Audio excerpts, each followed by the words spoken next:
छत्तीसगढ़ सामान्य अध्ययन से संबंधित 10 प्रश्नों पर रोज हम डिस्कशन करते हैं, जो कि सीजीपीएससी और सीजी व्यापम के परीक्षाओं के लिए बहुत ज़्यादा इंपॉर्टेंट हो सकता है। सीधे हम लोग क्वेश्चंस पर चलते हैं। तो आज का पहला क्वेश्चन है, निम्न कथनों पर विचार करने को बोल रहा है।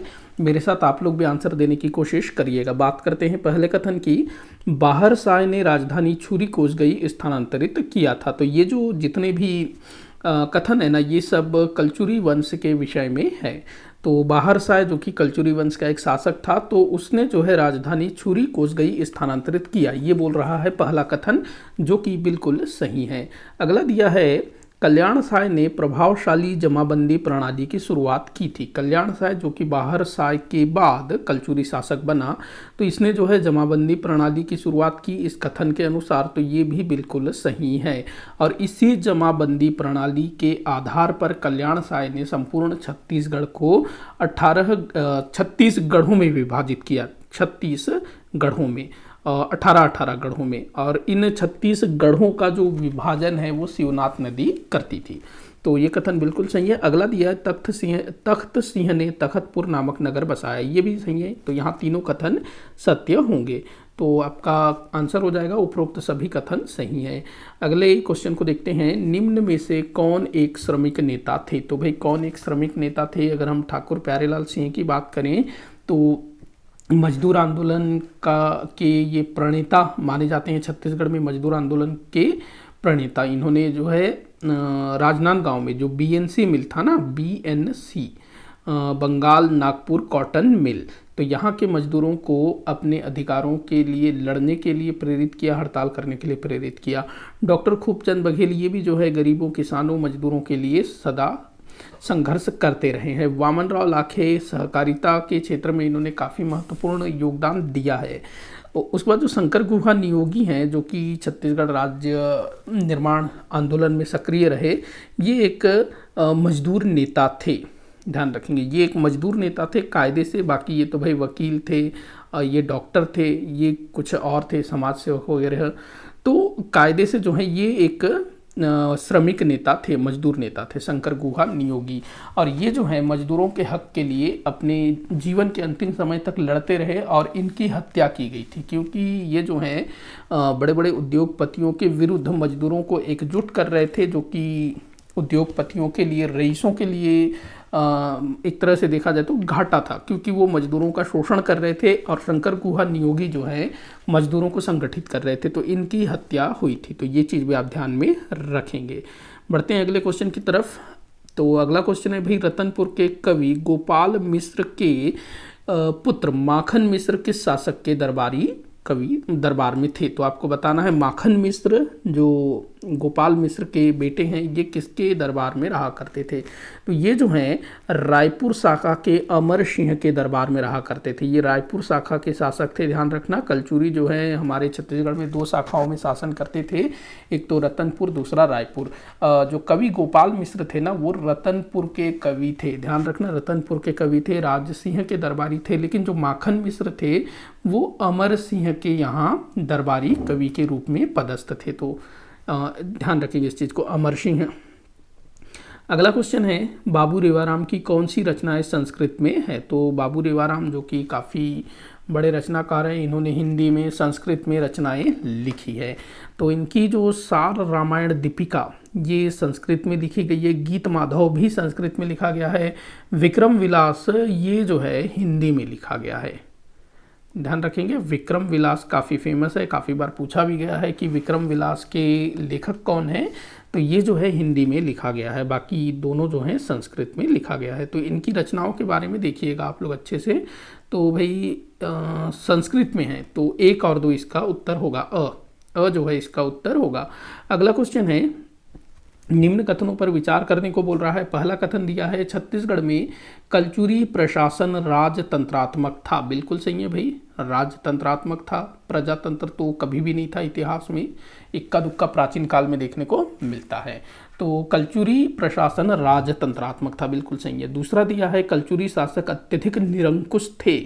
तो ऐसा तो कोई उदाहरण नहीं मिलता है कि हमारे छत्तीसगढ़ के जो कलचुरी शासक थे वो एकदम ज़्यादा निरंकुश थे, प्रजा पर अत्याचार करते थे। तो ऐसा कभी भी कोई उदाहरण देखने को नहीं मिलता। जैसे मध्यकालीन शासक थे ना, जो सुल्तान बादशाह थोड़े से निरंकुश थे, अत्याचारी टाइप के थे, तो वैसे नहीं। तो यहाँ पर ये गलत हो जाए। अच्छा, निरंकुश का मतलब है कि ये भी होगा जो अपने अधीनस्थ जो कर्मचारी हैं, अधिकारी हैं, मंत्रीगण हैं, उनकी सलाह को भी जो राजा न मानता हो वो निरंकुश शासक कहलाएगा। तो यहाँ ऐसा नहीं है। जो कलचुरी शासक थे वो अमात्यों के सहारे शासन करते थे। अमात्य होते थे, मंत्रीगण होते थे, जिनसे वह सलाह मशवरा करके शासन किया करता था। अलग अलग विभाग होते थे उसके। तो ये गलत हम लेंगे। अगला दिया हुआ है, अधिकांश कलचुरी शासक धार्मिक रूप से कट्टर थे। तो ऐसा भी कोई उदाहरण देखने को नहीं मिलता है कि अधिकतर मतलब कलचुरी शासकों के काल में कि वो बहुत ज़्यादा कट्टर थे, किसी दूसरे धर्म संप्रदाय के लोगों को उन्होंने हानि पहुंचाया हो। हाँ, ये जरूर है कि छत्तीसगढ़ में जब कलचुरियों ने शासन करना आरंभ किया ना, तो छत्तीसगढ़ से जैन और बौद्ध धर्म लगभग पतन की ओर चले गए। नहीं तो इससे पहले हमारे छत्तीसगढ़ में बौद्ध धर्म काफ़ी ज़्यादा विकसित हुआ था, लेकिन कलचुरियों के शासन आरंभ करने के साथ ही ये दोनों जो है ना कहीं इनका जो ग्रोथ है वो रुक गया, पतन की ओर अग्रसर हो गए। वैसे ये केवल छत्तीसगढ़ में नहीं हुआ, पूरे भारत में ही ना, जब 10वीं 11वीं शताब्दी शुरू हुआ तो पूरे भारत में ही ये जो समय था ये जैन और बौद्ध धर्म के पतन का काल था। तो हम ऐसा नहीं कहेंगे कि छत्तीसगढ़ में ही इनका पतन हुआ। लेकिन जितने जो जैन और बौद्ध हमारे छत्तीसगढ़ में थे ना, उनके ऊपर इन्होंने कोई अत्याचार नहीं किए। दूसरे धर्म संप्रदाय के लोग भी इस समय थे। अगर हम मुस्लिमों की बात करें तो कलचुरी काल में मुस्लिमों का छत्तीसगढ़ में आगमन केवल व्यापार जैसे चीज़ों के लिए होता था, तो उनके साथ भी कोई कट्टर व्यवहार नहीं होता था। तो ये भी गलत होगा कि कलचुरी शासक धार्मिक रूप से बहुत ज़्यादा कट्टर थे। तो कट्टर नहीं थे, ध्यान रखना। उतने ज़्यादा निरंकुश भी नहीं थे, अपने अमात्य जो मंत्रीगण होते थे उनके सलाह मशवरा को मानते थे, सुनते थे। तो ये दोनों कथन जो है गलत हो जाएगा। पहला वाला सही है, राजतंत्रात्मक था। तो देखते हैं क्या दिया है कूट में। कौन से कथन सही नहीं है। तो अभी तक जितने भी थे ना, कौन से कथन सही है वो पूछ रहा था, सह नहीं है, ये यहाँ ना ई की मात्रा आ जाएगा। तो कौन से कथन सही नहीं है, तो भाई 2 और 3 सही नहीं है। तो ये आपका उत्तर होगा। पहला वाला सही है, दूसरा और तीसरा गलत होगा। अगला क्वेश्चन देखते हैं। अरे एक मिनट। अगला क्वेश्चन है, दुर्ग जिले में शिवनाथ नदी के तट पर स्थित नगपुरा का संबंध है। तो दुर्ग जिले में भाई शिवनाथ नदी के तट पर नगपुरा नामक एक स्थल है।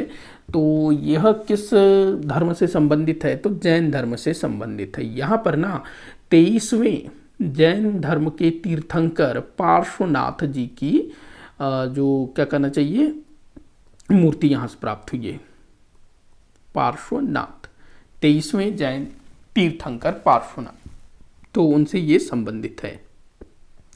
अगला क्वेश्चन देखते हैं। निम्न कथनों पर विचार करने को बोल रहा है। पहला दिया हुआ है, सल्फी बस्तर अंचल के जनजातियों का लोकप्रिय पेय पदार्थ है। सल्फी जो है ना एक पेय पदार्थ होता है जो कि ताड़नुमा वृक्ष से प्राप्त होता है। तो ये बस्तर के जनजातियों का सबसे ज़्यादा लोकप्रिय पेय माना जाता है। विशेष करके जो मुरिया जनजाति के लोग हैं, गोंड जनजाति के लोग हैं, उनमें ये बहुत ज़्यादा प्रचलित है। अधिकतर आपको मुरिया ही देखने को मिलेगा किताबों में, लेकिन बस्तर अंचल में जितने भी प्रकार के जनजातीय निवास करते हैं ना, सबको ये प्रिय है। लेकिन किताबों में हमको जो है मुरिया लेके चलना है, ध्यान रखेंगे। अगला दिया हुआ है, धुमकुरिया उर्रांव जनजाति का युवा गृह है। तो ये भी बिल्कुल सही है भाई। धुमकुरिया उर्रांव जनजाति का युवा गृह है। और मुरिया जनजाति में घोटुल फेमस है, वो तो पता ही है ना। अगला देखते हैं, बैगा जनजाति द्वारा किया जाने वाला स्थानांतरित कृषि है। तो नहीं, ये जो बैगानी है ना, ये बैगा जनजाति द्वारा बोली जाने वाली बोली है। अगर हम स्थानांतरित कृषि की बात करें तो बेवार जो है बैगा जनजाति द्वारा किया जाने वाला स्थानांतरित कृषि है, बैगानी बोली है। तो ये वाला कथन गलत होगा। पहला वाला सही है, दूसरा वाला सही है, अब तीसरा वाला गलत है। चौथा देखते हैं, सिडोली कोरको जनजाति में प्रचलित मृतक संस्कार है। तो ये भी सही है। तो यहाँ पर आपका जो है 1, 2 और 4, 1, 2 और 4 सही है, बाकी सब गलत है। मतलब एक गलत है ना, 1, 2, 4। तो यहाँ पर कौन सा सही होगा, ये स जो है आपका सही होगा। बढ़ते हैं अगले क्वेश्चन की तरफ। अगला क्वेश्चन दिया हुआ है, महंत सर्वेश्वर दास स्मृति खेल प्रतियोगिता का संबंध किससे है? महंत सर्वेश्वर दास, देखो जो महंत सर्वेश्वर दास है ना, ये मेरे ख्याल से राजनांद गांव के राजा थे, राजनांद गांव के राजा थे मेरे ख्याल से। तो इन्हीं के नाम पर जो है यह प्रतियोगिता आरंभ की गई है, और ये जो है हॉकी से संबंधित है। हॉकी से संबंधित खेल प्रतियोगिता है। हॉकी से संबंधित हमारे छत्तीसगढ़ की सबसे प्रसिद्ध खिलाड़ी सबा अंजुम है ना, मैंने गलती से इनको एक बार फुटबॉल बता दिया था। तो ये जो है हॉकी, भारतीय हॉकी टीम की कैप्टन भी रह चुकी हैं। बढ़ते हैं अगले क्वेश्चन की तरफ। अगला क्वेश्चन दिया हुआ है, किस कलचुरी शासक का अपहरण कोरवा जनजाति द्वारा किया गया था? तो भाई कोरवा जनजाति के एक युवक द्वारा ना एक कलचुरी शासक का किडनैप कर लिया गया था। सोचो इस तरह की घटना हुई थी। तो ये जाजल्लदेव द्वितीय है, जिसको कि कोरवा जनजाति के किसी व्यक्ति ने किडनैप कर लिया था, वो अपहरण कर लिया था, और वहीं इसकी ना मृत्यु हो गई थी जाजल्लदेव द्वितीय की। बढ़ते हैं अगले क्वेश्चन की तरफ। तो ये काफ़ी इंटरेस्टिंग क्वेश्चन है। आखिरी क्वेश्चन है इस वीडियो का, छत्तीसगढ़ के किस इतिहासकार ने कलचुरी वंश के अंधकार काल का इतिहास लिखा है? तो देखो कलचुरी काल के अंधकार काल का इतिहास, तो देखो जो प्रतापमल है ना, कलचुरी वंश का एक शासक प्रतापमल, इसके बाद से लेकर के बाहर साय, जिसको बाहरेंद्र साय भी लिखा जाता है, इस बीच में कौन राजा हुए, कौन सी घटनाएं घटित हुई, इस विषय में कोई भी प्रमाण प्राप्त नहीं हुआ है। मतलब कि कोई अभिलेख, कोई भी मतलब स्मारक, इस तरह का कोई भी चीज़ प्राप्त नहीं हुआ। ये लगभग 300 वर्ष, 250-300 साल का ये समय है। लेकिन इस बीच का भी इतिहास एक लेखक ने लिखा है, वह कौन है? बाबू रेवाराम। ध्यान रखेंगे। तारीख ए है वंशी इन्होंने लिखी है। है वंशी जो है कलचुरियों को कहा गया है। तो तारीख ए है वंशी में कलचुरियों के संपूर्ण इतिहास को लिखा गया है। इस अंधकार काल के इतिहास के विषय में भी यहाँ से जानकारी प्राप्त होती है। तो बाबू रेवाराम का नाम ध्यान में रखेंगे। तो इसी के साथ भाई आज का ये वीडियो यहीं पर समाप्त होता है। आप लोग कमेंट बॉक्स में बताइएगा कि आपसे कितने क्वेश्चन सॉल्व हुए। किसी भी क्वेश्चन में कोई भी डाउट हो तो ज़रूर बताइएगा। वीडियो को आखिर तक देखने के लिए आप सभी का बहुत बहुत धन्यवाद।